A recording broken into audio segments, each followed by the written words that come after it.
ഇപ്പോൾ ഒരു family life എന്ന് പറയുന്നത് ലീഗലി എഗ്രിമെൻസോട് കൂടിയിട്ടാണ് ആരംഭിക്കുന്നത്. എന്നാൽ അതിനെന്ത് സംഭവിച്ചാലും നമുക്ക് ചോദ്യം ചെയ്യാനായിട്ട് കഴിയും. എന്നാൽ പ്രണയബന്ധങ്ങൾ എന്ന് പറയുന്നത് ലീഗലി എഗ്രിമെൻസോട് കൂടിയിട്ടല്ല ആരംഭിക്കുന്നത്. കാലഘട്ടങ്ങൾ അനുസരിച്ച്, പ്രായം മാറുന്നതിനനുസരിച്ച് വ്യക്തിയുടെ മനസ്സിലും മാറ്റം വരും. ജീവിതം ഒരു പുഴ പോലെ ഒഴുകിക്കൊണ്ടിരിക്കുകയാണ്. അപ്പോൾ കാലാകാലങ്ങളനുസരിച്ച് അതിന് മാറ്റം വരുമെന്നുള്ളതാണ്. ഒരു വ്യക്തി നമ്മളെ സ്നേഹിച്ചില്ലെങ്കിൽ അയാളെ ചോദ്യം ചെയ്യാനും നമ്മൾക്ക് കഴിയില്ല. അപ്പോൾ ശരിക്കും ഒരു ഫീൽ ഗുഡ് എക്സ്പീരിയൻസിൻ്റെ അങ്ങോട്ടും ഇങ്ങോട്ടുള്ള കൈമാറ്റത്തിൻ്റെ ഗഹനമായിട്ടുള്ള ഒരു പോയിന്റ് തന്നെയാണ് യഥാർത്ഥ പ്രണയം എന്ന് പറയുന്നത്. കുറച്ച് ആളുകൾ മാത്രമാണ് ജെന്യുവിനായിട്ട് നിൽക്കുന്നത്. അപ്പോൾ ഒരു പ്രണയബന്ധം നഷ്ടപ്പെട്ടാൽ നമ്മൾ ചെയ്യേണ്ടത് ആ പോയ വ്യക്തിക്ക് അതിലും നല്ല ഒരു കംഫർട്ട് സോൺ കിട്ടിയിട്ടായിരിക്കാം പോയിരിക്കുന്നത്. അപ്പം നമ്മളുടെ വാല്യൂ ഇവിടെ കുറയുകയാണ്.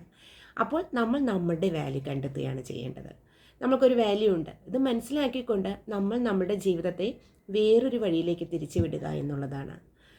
കുറച്ച് നല്ല കാര്യങ്ങൾ ലൈഫിൽ ചെയ്യുക എന്നുള്ളതാണ്. അത് മനസ്സിൽ നിന്നും തീർച്ചയായിട്ടും മറന്നു കളയുക എന്നുള്ളതാണ്.